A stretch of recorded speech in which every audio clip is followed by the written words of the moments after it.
Tem uma pergunta aqui, ó, da Janaína. Se você conhecia alguma irmã antes de entrar no convento, né? E se alguma famosa como a Madre Teresa te influenciou na sua entrada. Porque, como foi a Sim, influência? na verdade, a primeira freira que eu acho que eu conheci foi a Madre Teresa de Calcutá através dos filmes, né? Mas cheguei a ver freiras, mas não tinha contato. Na cidade que eu morava não tinha congregação, mas de vez em quando elas iam lá fazer algum trabalho de evangelização. E eu fui fazer esse retiro de carnaval, que o padre levou as irmãs para pregar, e elas eram assim alegres, pulavam, dançavam, e fizeram uma campanha vocacional delas. E aí eu quis conhecer, e o padre promovia isso, né? Ele abria espaço para isso. Então eu vim aqui para São Paulo fazer encontro vocacional e fui mergulhando dentro disso. E entrei, mas era zero conhecimento. Era zero entender realmente o que era. Eu não entendia. Fui entender depois. Mas você teve alguma experiência sobrenatural antes, durante ou depois? Sobrenatural? Alguma coisa assim de um encontro com Deus, alguma coisa de te falar? Aquela coisa que muita gente fala, né? Eu ouvi Deus falando faz isso, faz aquilo. Ou foi uma decisão racional? Ou foi... O que você acha que foi? Não, não foi uma experiência espiritual, foi uma experiência racional mesmo, porque eu queria ajudar as pessoas. Essa ideia que eu tinha de poder ajudar. Mas isso você não acha que foi movido de alguma forma por alguma coisa além do... Eu não sei, porque eu sempre fui assim, de querer ajudar as pessoas. Desde criança, eu queria, por exemplo, eu sonhava em ir nos orfanatos. Aí, lá na minha cidade, tinha uma comunidade de vida franciscana, só que não era convento. Eram pessoas que se juntavam, que formaram uma comunidade para ajudar as pessoas pobres. Então, eu ia lá ajudar a fazer sopa, ia ajudar a limpar, ia brincar com as crianças. Eu sempre gostei disso. Só que não tinha meios de eu realizar isso lá. Não tinha, porque era uma cidade pequena, não tinha nem pobreza, na verdade. A pobreza de uma cidade pequena é bem diferente da realidade, por exemplo, daqui de São Paulo. E aí eu assistia a televisão e via as questões das favelas. Então eu tinha esse ideal de vida, eu queria fazer o bem, né? E as irmãs, eu peguei aquele folder e eu vi aquela foto delas na favela. Isso foi o que mais me chamou a atenção, dentro daquele folder. E aí eu perguntei pra irmã, vocês fazem isso? Ela, Hannah, a gente canta na favela do Real Parque. Você falou, é isso. Eu falei assim, eu quero conhecer. E eu vim. E aí, quando eu cheguei, era super alegre, cantavam, recebia a gente com carinho. Parecia uma vida maravilhosa. Claro, eu sabia que tinha também as suas dificuldades. Ninguém seria uma alienada se eu não tivesse dimensão do que eu ia viver. Mas eu acreditava que era tudo pelo outro, para ajudar o outro. Acreditava. Então, eu vim contra a minha família e vim. Minha mãe não queria. Não queria? Não. Quanto tempo você ficou? Fiquei 9 anos. 9 anos. 9 anos. E o que foi a gota d'água pra você? O que fez você tomar a decisão? Então, foram vários processos. Ou foi uma coisa que foi aumentando? Foram vários, sim. Foram vários processos. Porque, assim, dentro de toda a minha história dentro do convento, eu sempre vivi em conflitos. Diante daquilo que eu via. Só que eu tinha uma formadora que eu gostava muito dela, muito. Ela era pra mim um exemplo, assim, eu tinha um amor muito profundo por ela. E eu olhava pra ela e eu via ela como um ideal mesmo, assim, de Deus, de vida religiosa. Eu falava, eu quero ser igual a ela. E eu acreditava que eu tinha vocação, eu acreditava que era um chamado. E os sofrimentos que eu passava ali dentro, eu acreditava que era um caminho de santidade, porque isso foi passado pra mim. Então, quando você sofre, Deus tá te provando, Deus tá te purificando, Ele tá te transformando. Eu li os livros dos santos, eu encontrava todos os abusos que hoje eu denuncio como abuso, eu via dentro, por exemplo, da história de Santa Terezinha. Eu via ali que ela passava frio, que ela passava até fome, mas eu via aquilo como um caminho. Ela tá oferecendo a dor dela pela salvação do mundo. E é uma vontade dela, não que foi imposto, né? Não, muitas coisas são impostas. Mesmo? Sim, muitas coisas são impostas. Por exemplo, a gente fazia... Passar frio? Sim. Passar frio. É uma forma de penitência, sim. Antigamente as pessoas se penitenciavam na igreja. Sim. Porque a igreja, até o século XIX, a igreja tinha uma visão de Deus, que Deus era justiça. Uma visão jansenista de Deus. Deus, ele era justiça. Então eu tinha que me oferecer como sacrifício para expiação dos pecados, para reparação. Até hoje tem. O Santíssimo Sacramento foi violado, roubaram as hóstias. Vamos fazer uma reparação. Hoje faz essa reparação mais com oração. Antigamente você se batia. Nossa. Você nunca viu nos filmes? Não, no filme eu já vi, então, mas achei isso que era um real. exagero. Não, isso é real, isso é real. Então, ou de algumas vertentes mais radicais, não, né? Que isso a gente vê no Código da Vinci, né? Que tem aquela ordem qualquer. Depois você vê pra gente que o cara ele se... silícios, né? Ele se cobre de penitências. Não, isso é real. Isso acontecia sempre. Até o século XIX. Depois, no século XX, foi se transformando. Santa Terezinha, ela é doutora da igreja por quê? Porque ela mudou a visão de Deus. Ela falou, Deus é amor. Ela falou da misericórdia de Sei. Deus. Então, antes a igreja via Deus como justiça, como aquele que vai te punir, aquele que vai te castigar. Então, eu vou oferecer a minha dor, o meu sofrimento, Vou passar frio, vou passar pra fome. fome, Nossa, sim. que entendimento errado. Por exemplo, São Francisco, ele teve lá, na história dele, né, que conta da biografia, ele teve lá a tentação sexual, vontade de ter relação sexual. E aí ele foi e se jogou na neve, se eu não me engano, pra matar a dor do corpo dele. O Léo, então, vai ter que morrer congelado, então, hein, Léo? Imagina Não, aí. mas você entende? Porque assim, Sei. ele enxergava aquilo Aliás, como você tava algo... resfriado semana passada, não tava não, Léo? Mudança de tempo, né? Então, assim, aí a visão da pessoa, aquele desejo que é humano, que faz parte da humanidade, só que era visto como um pecado, porque a igreja sempre colocou a sexualidade dessa forma, né, como um peso, e sendo que a sexualidade é uma coisa muito sagrada, é um dom. Né? Aí eles falam assim, mas pode viver no casamento, que no casamento é um dom. Sim, mas só que quando você não é casado, você continua sendo ser humano, você continua tendo vontades. Então, como que você vai lidar com isso? Então, essa forma de você lidar com isso era muito violenta, né? Então, o próprio São Francisco, claro, os católicos vão falar assim, ele era santo, você tá julgando o santo, dizendo que ele... Ou Madre Teresa de Calcutá, por exemplo. Aí eu admirava a Madre Teresa de Calcutá porque ela cuidava dos pobres da Índia. Só que hoje já existe uma outra visão sobre a Madre Teresa. Por exemplo, ela ganhava muitas doações do mundo inteiro. Ah, é? Mas ela mantinha aqueles hospitais em condições precárias na Índia. Tinha dinheiro para melhorar as condições? Sim, mas o que ela fazia? Ela fundava conventos pelo mundo. E diz também que ela enviava o dinheiro para o Vaticano. Então, assim, ela pegava os pobres da Índia e ela falava assim, o seu sofrimento, ele é redentor. Então, muitas doenças, às vezes, que as pessoas podiam se curar dentro dos hospitais dela, pessoas morreram porque tinha essa questão do sofrimento redentor e ela não tinha medicamentos, ela não tinha a forma de higiene, não tinha... Isso foi um médico lá na Índia que fez um documentário contra ela denunciando isso. Falando das condições. Então, assim, só que ninguém via isso. Todo mundo via. A Madre Teresa pega o pobre lá da Índia, coloca num hospital, numa cama dura, entendeu? Então, reutilizava as seringas, agulhas, e não tinha o tratamento correto. Até tem no documentário um menino que ele tinha um problema de rim, que ele poderia ter sido levado para um hospital especializado lá na Índia, e ela não quis fazer essa ponte, e o menino acabou morrendo do problema que ele poderia ter sido curado. Então, hoje as pessoas questionam mais, mas aí a gente olha para a Madre Teresa e fala, mas ela também incentivava a penitência, ela incentivava várias coisas. É a visão, entendeu? Tem gente que concorda com isso. Tem gente que acha que isso é um caminho de santidade. Eu não acho que seja. Claro que não. Né? Eu acho que o caminho de santidade é o caminho do amor. Né? Eu acredito que ser santo é uma expressão de pureza, de verdade. E o que é mais puro e mais verdadeiro no mundo? O amor. O amor que você tem pelo seu filho. Eu vi que você tem um filho. É uma coisa pura. Você é capaz de dar vida por ele, não é? Sim. É o mesmo amor de Deus. É capaz de dar... É pecado eu não dar a vida pela minha sogra? Acho que não. É pecado às vezes eu deixa pra lá. Não, são questões assim que a gente tem que pensar, mas a gente não pensa porque já vem tudo programadinho pra nós, sabe? Assim, é assim, sempre foi assim. Mas essa ideia da Madre Teresa de Calcutá, por exemplo, você teve lá dentro ou você foi lendo e foi pesquisando? Como assim, dentro? Dentro Não, dentro do convento eu nunca tive essa visão. Você não tem acesso a nada. Não, eu via a Madre Teresa como uma santa que cuidava dos pobres, admirava ela.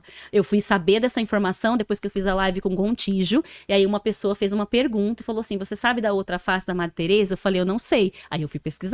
Foi aí que eu fui entender. Foi atrás de Sim, informação. aí eu fui descobrir, aí eu comecei a assistir documentários, aí eu falei, de fato, é real. E de fato tem sentido, né? Porque eu sei que a igreja, ela fala do sofrimento como redentor. Eu lembro que a minha mestra de noviça, ela me deu... Só uma coisa, você viu lá qual que é a ordem do carinha lá?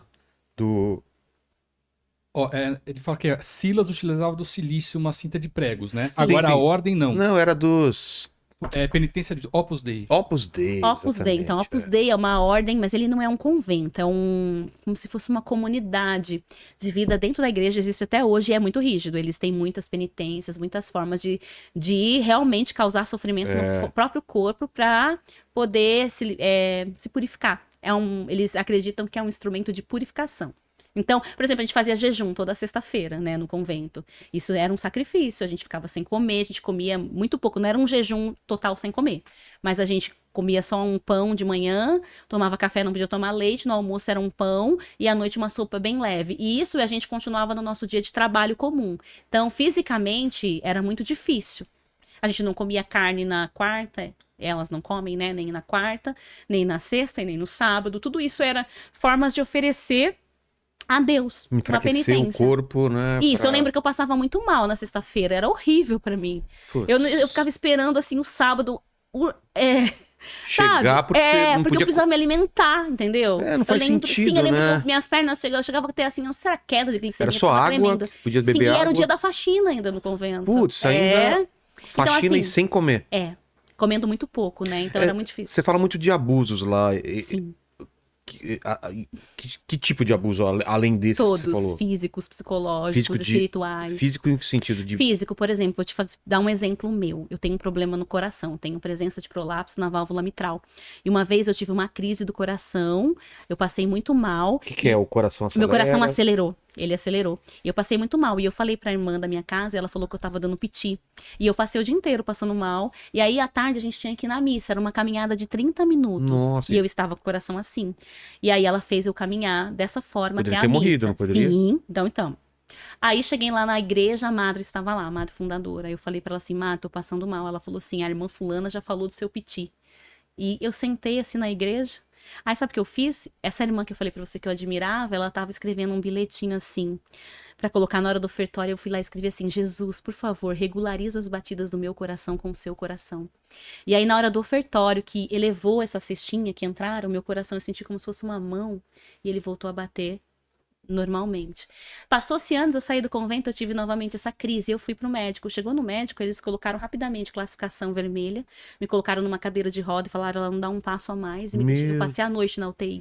Então, você imagina que com a mesma crise que o médico me não deixou dar um passo a mais, que eu passei a noite na UTI, que eu entrei com classificação vermelha, eu tive lá e eu caminhei por 30 minutos. Então, eu sofri um atentado contra a minha vida. Com e essa certeza. mesma irmã, pra deixar bem claro, ela fez várias coisas, não só comigo, com outras, porque ela era formadora de postulante. Eu morava numa casa que era de formação, então ela era formadora de postulante. Tinha uma menina lá que tava com dor de cabeça, e ela sentiu um zumbido assim no ouvido, e ela falava assim, irmã, tô sentindo um negócio aqui. Ela vomitava, ela ficou dias passando mal, muito mal, e a irmã gritava assim com ela, já te dei Serumim, um remédio pra colocar no ouvido e tal. E aí, ok. Não levou essa irmã no médico. Eu falei assim, irmã, então leva ela pelo menos no convento pra medir a pressão, porque dor de cabeça muitas vezes pode ser a pressão alta, né? Não levou. Aí essa menina, ela era da Itália, e ela tinha um irmão com deficiência física, e o irmão dela tava entre a vida e a morte na Itália. E a madre mandou ela pra Itália pra se despedir do irmão. Olha como que é Deus quem tem fé. Deus usou do irmão dela, colocou a vida do irmão dela lá, em risco para que ela fosse para a Itália. Quando ela chegou na Itália, ela continuou passando mal, e as irmãs da Itália levaram ela no médico e descobriu que ela estava com câncer na cabeça do tamanho de uma laranja. Meu Deus. Então eu assisti a negligência, e essa irmã que fez tudo isso, e tantas outras... E não custava nada, né? Não, levar... tinha uma menina, olha só, que ela estava a semana inteira com diarreia. Com diarreia. E aí, essa história tá engraçada. E a irmã nem aí pra ela, é piti, porque toda doença lá era piti. Aí, passou uma semana a menina com diarreia, aí essa irmã chegou, essa mesma irmã, chegou e viu o gato dela com diarreia. Falaram, irmã, o menino, chamava menino, o menino tá com diarreia. Sabe o que ela fez? Pegou o gato correndo desesperado, vou no veterinário. Saiu com o carro. Aí eu só fui assim na capela e falei assim, Jesus, eu não acredito no que eu tô vendo. Aí ela saiu com o gato. Sabe o que aconteceu? O gato pulou em cima dela, ela bateu o carro. Aí volta lá. Aí eu só falei assim na capela, obrigado, Jesus. Porque ela levou o que ela merecia, né? Ela sofreu, tipo assim, teve que pagar o carro que ela bateu, ela teve que pagar. Aí eu ficava pensando assim, total negligência com um ser humano que tá aqui. E o gato, não que o gato não tenha que ter cuidado. Ele tem, mas o ser humano também. Então eu vi ali ela fazendo tudo isso. E não só ela, outras. Qualquer dor era frescura. A doença a gente ia descobrir quando tava no auge. Mas não jogava pro Satanás a culpa não, né? Não. Isso é coisa do diabo. Depende, se fosse alguma coisa psicológica, podia ser dito como se fosse pro diabo, né? Porque aí tinha questão, por exemplo, se você falasse assim, quero sair do convento, é o diabo. Eu sofri exorcismo. Por quê? Por causa desse projeto de evangelização infantil, que tinha um Circo da Verdadeira Alegria, e a gente pintava o rosto de palhaço, porque era circo. Claro. E aí as irmãs começaram a falar que eu era vaidosa, que eu pintava o rosto de tinta. E aí fizeram passar por exorcismo por isso. Aí o cara lá com a cruz na frente do Santíssimo falando, eu renuncio a toda maquiagem de palhaço. Aí eu só olhei e falei assim, Jesus, se isso me fizer mal, eu renuncio, mas se não fizer, eu não renuncio. Eu era assim, se não fizer, eu não renuncio. Com oração em línguas em cima de mim, por uma coisa que era uma arte. Olha só, transformar uma arte em um demônio. Então, assim, coisas psicológicas, depressão. Muitas vezes, a freira tava ali morrendo de depressão, mas era o demônio, era. Como é que falava? Tem uma coisa que você fica, quando você tá triste, tem uma palavra que chama. Eu não me lembro qual que é a palavra, mas é uma palavra. Era depressão, mas era noite escura, por exemplo. Eu não tô sentindo. É noite escura, Deus que não tá falando com você, a sua tristeza, sabe? Sua apatia. E muitas vezes não era, muitas vezes era consequência da vida ali. Muitas, sabe? Hoje, né? Só que hoje eu tenho essa percepção. Na época eu não tinha, na época eu entendia como elas estavam falando. Não podia ler livros, por exemplo, eu comecei a ler livros de Augusto Cury, foi proibido. Mas qualquer livro era proibido? Não, só dos livros eram direcionados, tudo passava por Você elas. não pode pegar um Não. E quando livro você... de Sherlock Holmes? Nunca, não. Ah, e assim, E nos processos formativos, quem escolhe o seu livro é a sua formadora. Então, ela vai dizer quais livros você vai ler. Música? Não existia livros... Qualquer livro que fosse um entretenimento, um lazer, um autoconhecimento. Música? Só música religiosa. Sério? Só música religiosa. No Sandy Júnior, né? Eu lembro que tinha um CD lá... Você podia escutar Sandy Júnior? Não podia. E você gostava de Sandy Júnior? Eu sempre gostei muito, desde criança. O que você fazia? Não podia, não escutava. Mas você contou uma história qualquer? Lembra que eu te falei do Sandy Júnior? Então, tinha festa junina, né? A gente fazia. E aí chegou uma irmã da Itália e elas colocaram uma barraquinha de karaokê. E a irmã tava cantando aquela música assim, a irmã da Itália, né? Sei. Cantando, quem sabe eu ainda sou uma garotinha. E essa irmã tava em crise, ela veio pro Brasil porque ela tava em crise. Porque geralmente as irmãs da Itália, quando tava em crise, vinha pro Brasil, ficava um tempo aqui, depois a madre mandava de volta. Sei. E ela tava cantando, e eu falei Mandava assim... pro lugar errado, né? Aí eu falei assim... Não é, Léo? Você tá em crise, vem pro Brasil, tem que mandar pra Finlândia, né? Aí eu olhei pra ela e falei assim, ela é Votos Perpétuos... E ela é da Itália. E tá cantando. E ela tá cantando, então eu posso cantar. Aí eu fui e coloquei Sandy Júnior, a lenda dessa paixão. Aí tinha o clipe, né? Mas eu tava olhando a letra, se a lenda dessa... Aí tinha uma cena de um beijo. Aí a formadora chegou e falou assim, se você ficar tentado, eu não vou tirar o diabo de ninguém. Bem assim, só porque tinha um beijo na cena do clipe. Do clipe. Meu. E assim, eu não tava nem aí pro clipe, eu tava curtindo cantar. Então a gente não podia realmente, música secular a gente não ouvia. Caramba. Mas olha o detalhe, aí tinha festa junina. Aí tinha um cara lá que era muito famoso, ele era um general. Bem famoso, não vou falar o nome dele, mas ele é muito rico, ajudava as irmãs. E ele tinha um genro que era cantor, que participou de um programa chamado Fama na Globo na época. Não vou falar o nome dele que eu também não lembro. E ele tava lançando um CD. E aí, esse general quis que esse cara fizesse um show na festa junina das irmãs. E o cara foi fazer. E aí tinha músicas que ele cantava, tinha uma que cantava assim, então pega na cintura da moleque, vai não sei o quê. E aí eu fiquei escutando assim, aí eu falei... Aí pode, né? Aí eu falei assim, engraçado que aí pode, mas eu não posso cantar. E eu questionava, eu sou automática, é igual aquela primeira questão que eu falei pra você da pobreza, né? Sei. Você acha que é... Não, eu sou muito rápida, assim, nos meus raciocínios. Então eu falava assim, engraçado, ali no palco, o cantor lá do general famoso que dá dinheiro, ele pode dançar, rebolar, fazer tudo o que for, ele pode. Agora a gente aqui não pode. Então, assim, são medidas diferentes, né? São realidades e medidas diferentes para cada pessoa, de acordo com a realidade da pessoa. Então, assim, só que eu não entendia na época, assim, eu aceitava, né? Aí eu parei de cantar. Aí fiquei mal, porque levei aquilo no ouvido. Falei assim, poxa, tudo era demônio, demônio. O demônio, tá? Se você pedisse pra sair do convento, você vai sair de mão dadas com o demônio. Eu tenho uma carta da madre que ela disse que que eu queria sair do convento, que eu ia sair de mão dadas com o demônio. Teve, por exemplo, olha que situação mais grave. Essa não é comigo, mas a pessoa me contou. Ela saiu do convento e ela gostava muito da família dela. Tinha um amor, um vínculo com a família. E quando ela saiu, ela foi pra casa dela de hábito e ela voltou pra devolver o hábito pra madre, com a mãe dela. Aí ela falou assim, que a mãe dela falou assim pra ela, olha, filha, a gente não vai responder nada, a gente vai deixar ela falar tudo que ela quiser e eu vou segurar na sua mão debaixo da mesa. E aí elas ficaram assim. Aí ela falou que a madre falou assim, que ela tava saindo do convento e que ela ia se tornar esposa do pai dela. Porque o vínculo com o pai era tão profundo. Olha só, tudo associava. Tudo era sexualizado. Tá louco. Tudo era sexualizado. Eu lembro que tinha... Falar que a menina vai ter uma relação com o pai. Ela falou que a mãe dela apertava assim na mão dela, assim embaixo, pra ela não falar nada. Quando saía falar, você vai se prostituir. Outra que me contou que ela falou assim, você vai servir, você vai trabalhar deitada. Que a madre falou pra ela que ela ia sair do convento e ela só serviria pra trabalhar deitada, ou seja, de prostituta. Então, assim, várias falas. Freiras que fugiram do convento, desse convento que eu estava, muitas fugas, porque a gente falava que queria sair, prendiam a gente. controlavam a porta. A gente andava de 2 em 2 todo o tempo, a gente nunca andava sozinho. Tudo era muito controlado. Sabe o Conto da Aia? Já assistiu o Conto da Aia? Claro, claro. É aquilo ali. Pesado aquilo, A única cara. diferença é que Que é a gente... pra quem não sabe, é um futuro distópico lá. Isso. E totalmente controlado pela religião, né?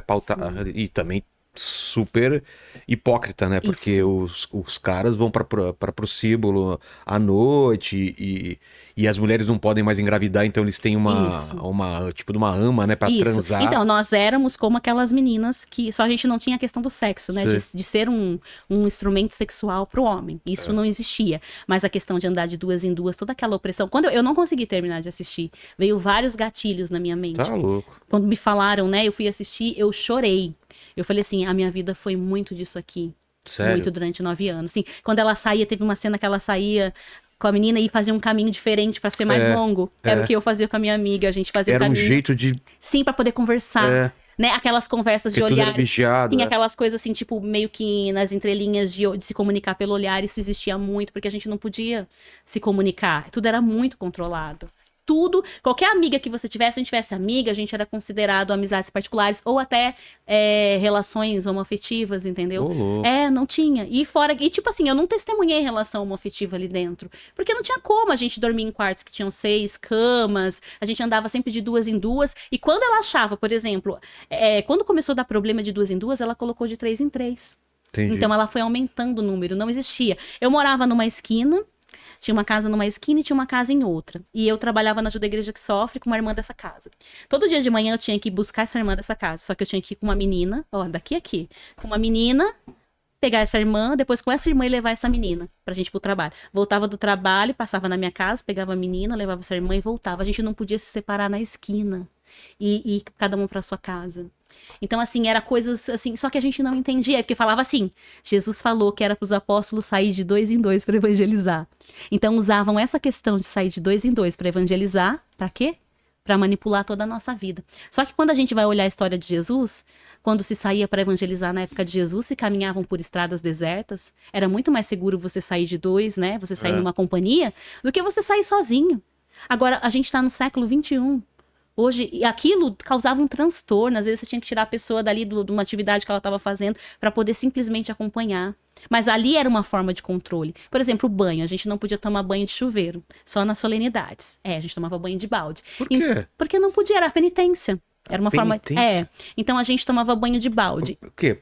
Tinha um baldão grande? Não, tinha um balde, isso. E aí a gente tinha que pegar água, não podia abrir o chuveiro quente. Então tinha aquelas torneiras da pia, era água quente. Então a gente pegava dali. Isso. Nossa. E aí, pra saber que a gente não tomou banho de água quente do chuveiro, colocava uma fita, papel higiênico. Cada um tinha que ter o seu. Controlando? Banheiro. Sim, cada um tinha o seu. E tinha que anotar no caderninho. Pra saber quantos papel higiênico você gastou, porque se você gastasse além, você tinha que repor.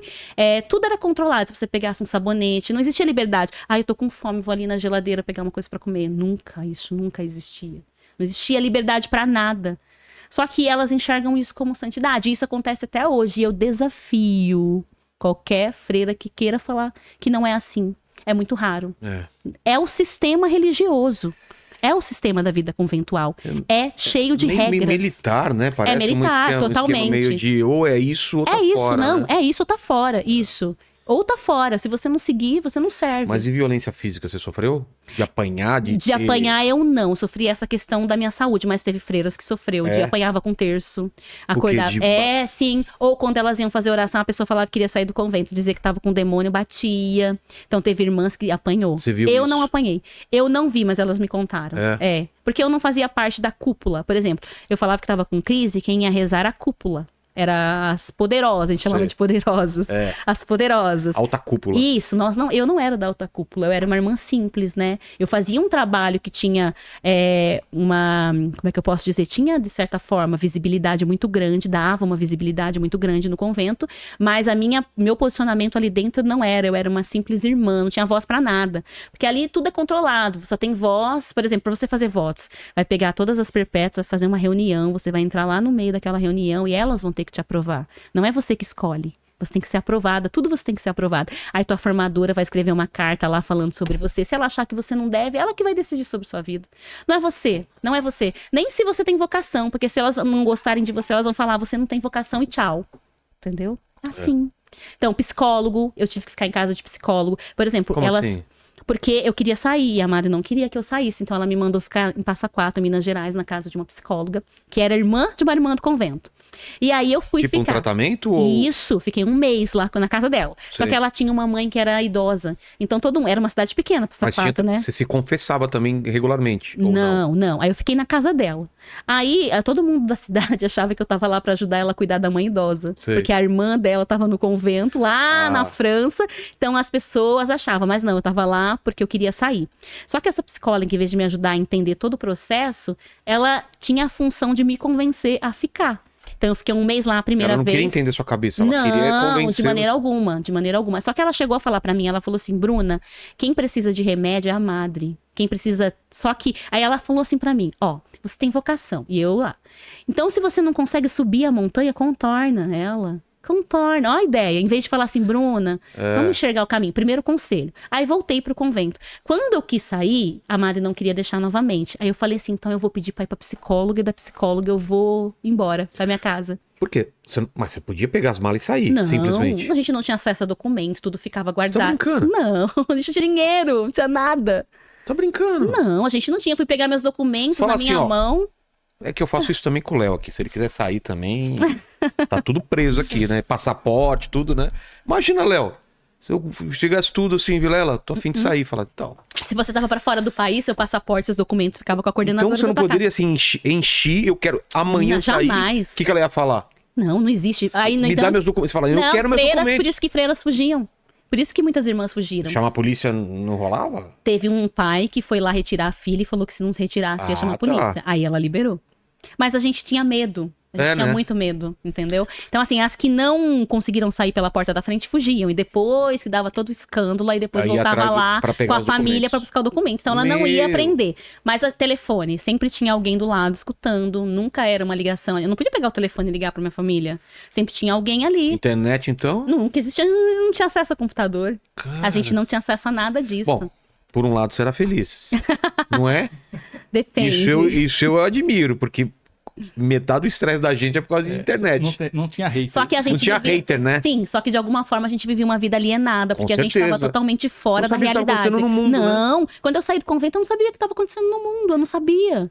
Eu não sabia, porque quando eu entrei estava... Era um mundo, quando você saiu era outro Sim, era mundo. outro, total. Eu nunca tinha tido celular. Quando eu saí não tinha celular, né? Tinha, mas eram as pessoas que tinham dinheiro, não tinha Não, condições. não era uma coisa que todo mundo tinha celular. Isso. E quando eu saí, todo mundo tinha celular. E minha mãe falou assim pra mim, vou te dar um celular. Primeira coisa que a minha mãe quis me dar. Aí você falou, não, eu preciso de um carro. Não, eu falei assim, não, eu quero um computador, olha só, eu quero um computador, É. mas porque eu queria criar meus projetos, porque eu sempre tive uma visão, porque o celular pra mim era uma coisa que eu tinha a visão que eu usava pra me comunicar naquela época com as pessoas. O computador ia me propiciar Você não tinha estudar. ideia que o celular não, já era tipo um computador. já. Isso, eu não tinha, mas eu acho que eu fiz uma boa escolha até, porque aí Claro. minha irmã me deu um celular e minha mãe me deu um computador, então ganhei os Boa. dois. Mas eu me ficou lembro assustada? disso. Fiquei. Eu não conseguia, na verdade, me posicionar no mundo, porque eu não sabia me vestir. Porque eu não saí porque eu não queria ser freira. Eu não saí porque eu não aceitava o sistema. Eu acreditava que eu tinha vocação. Por anos, eu sofri muito achando que eu tinha sido infiel a Deus. Achando que eu não Imagino. tinha sido forte o suficiente. Imagino. Porque assim, quando você sai, quem é o fraco é você, quem é o ruim é você. Até lá no achismo, as pessoas comentam assim, esse papinho de ex, todo ex é ruim, todo ex é não sei o quê, todo ex fala mal. Eu não tô falando mal, eu tô tentando trazer uma consciência de uma É tua realidade, experiência. da minha experiência, mas da experiência de muitos, porque tem esse livro aqui que relata a experiência de muitas pessoas, escrito por um vaticanista. E ele faz a denúncia, chama Olha, O Véu do O Silêncio. abusos, violências, frustrações da vida religiosa feminina. Sim. Eu acho que é muito mais punk pra mulher realmente Com do certeza. que pra um homem, sim, não é? Sim, e aí ele traz vários relatos de várias congregações do mundo que ele ouviu. Ele é vaticanista, ele é fotógrafo do Papa Francisco. Então, esse livro dele é uma denúncia sobre o que acontece na vida religiosa. Então, assim, eu faço questão de falar. Eu sei que as irmãs que hoje estão... Porque se você pega uma propaganda vocacional hoje, você vê aquelas freiras pulando, parece Chiquititas. Que hoje eu tenho essa visão. Parece as Chiquititas, mesma roupinha, pulando, dançando, cantando. E aí as pessoas acham que a vida religiosa é aquilo não é a vida religiosa. A vida religiosa é muito difícil, ela exige muito de você. Então, assim, eu acho que a vida religiosa, ela tem que se reciclar, ela tem que se transformar. Em vários aspectos. E quando eu falo sobre isso, é a minha vida? É onde eu estava? Sim. Mas é a realidade de muitos outros lugares. Só que as pessoas não querem. Tem freiras que conversam comigo pela internet. Aí elas falam assim, mas você não fala que eu falo com você. Eu falo, não. Várias que mandam mensagem. Tem freira que me segue, que me agradece porque eu falei, entendeu? Freira que tá passando por situações dificílimas dentro da congregação que não consegue sair, porque você acaba criando um vínculo ali. Você, por exemplo, você acredita que você tem uma vocação, você acredita que você pode fazer algo no mundo e você cria esse vínculo ali dentro. Só que de repente você começa a ver que ali não é aquilo que você imaginava, mas aí as pessoas, você questiona e as pessoas falam, não, mas você não pode questionar porque é assim. E se você quer ser santo, você tem que aceitar. E aí você fica naquela coisa, ou você se rebela, ou você aceita. E muitos aceitam, né? Mas é a realidade. Então, assim, eles me criticam muito, cada fala. Mas é a realidade da vida religiosa, sim. E é uma vida muito difícil, a obediência. Você não tem liberdade. Onde está a sua liberdade de poder decidir? Aí tem uma frase assim, ó, que eu tenho certeza que todos os conventos falam. Eu vou, em cima de tudo isso, sim. Eu vou imaginar que talvez, não sei se você pode dizer isso também, pode ser que não seja geral, pode ser que em algum lugar tenha umas superiores que sejam bondosas. Existem, já ouviu histórias? Sim, existem lugares que são mais abertos, porque depois do Concílio Vaticano II, a igreja abriu, houve uma transformação na vida religiosa. Aí a própria igreja questiona a vida religiosa feminina, sim. E os maiores problemas de abuso de poder e psicológico é na vida religiosa feminina. É mais do que nos conventos masculinos. Nos conventos masculinos o problema é a homossexualidade, né? Então são problemas diferentes. Então assim, a própria igreja, ela começou a falar que isso tinha que ser diferente. Só que existe uma estrutura, uns séculos de história. Então assim, tem uma fala aqui que fala, não adianta ter um documento que fala, mudou-se isso, mas precisa se mudar a estrutura do sistema, da vivência das pessoas. Então, por exemplo, as freiras mais antigas, elas têm uma forma de enxergar a vida religiosa, porque elas são de uma geração diferente. Nós que éramos de uma geração mais atual, por que a gente começou a questionar? Porque a gente é de uma geração mais atual. Então, a nossa forma de ver a vida é diferente. Então, assim, mas existem conventos que são mais abertos? Existem. Mas o voto de pobreza, castidade e obediência são para todos. Para todos. Então, a obediência é essa. A obediência ao seu superior. É o que está nos documentos da igreja. Então, como você foge disso? Exato. Como você foge disso? A não ser que a sua superiora, ela seja uma superiora que dialogue com você. Ah, você gosta de trabalhar com crianças? O que você gostaria de fazer? Isso. Então, vamos tentar seguir a sua linha? Se existir essa liberdade para o ser humano ter a sua própria identidade, isso é saudável. Mas no meu acompanhamento com a minha história, e trabalhei também em outras eu trabalhava vinculada a uma congregação religiosa, que eu era educadora social dessa congregação, não vou citar o nome deles, mas era a mesma coisa, eu conheci seminaristas ali, conheci padres que a gente conversava e eles falavam da mesma coisa, os mesmos problemas. Então conheço irmãs de outras congregações que são os mesmos problemas. Então assim, a obediência é essa. Alguns problemas eu acho que se mantêm todos, sim, mas tem um nível um pouco maior ou menor de liberdade, talvez. Isso que deva... mas a questão da obediência é essa, não tem, essa. não, é essa.